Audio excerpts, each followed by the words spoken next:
There was a question here about we're obviously talking about prioritizing the relationship, and maybe you can sort of share some experience with you doing the road trip before the founding of Difficult Conversations. What happens though when you're trying to converse with someone where there isn't a pre-existing relationship? How do you go about kind of building one where there's already kind of like reasons for you to not have a relationship, somebody that's a stranger to you? Any tips from on that front?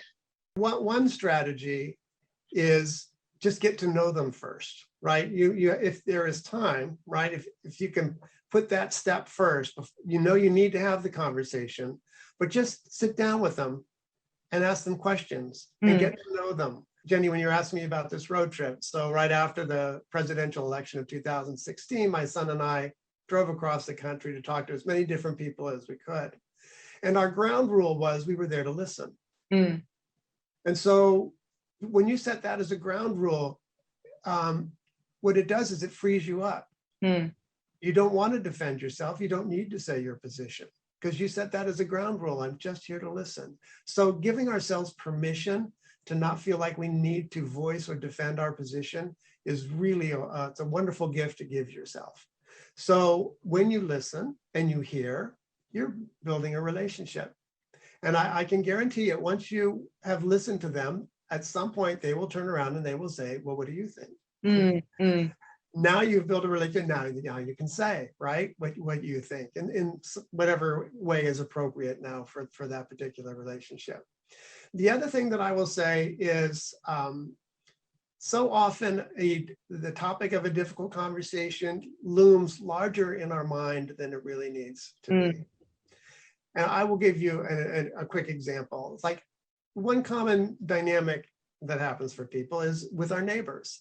If a neighbor, they play their music too loud, their dog barks, whatever it might be, right? And we all have this situation. So I've had that experience several times with neighbors. And I'd be sitting there going, oh, why do they do that? And why do they leave the lights on? And blah, blah, blah, blah, blah. But I know enough, right, to get to know them. And once I get to know them, really get to know them, then my attitude towards them shifts. And so the first thing that shifts is, you know what, if they would like to have a party that goes on late, I want them to have a good time.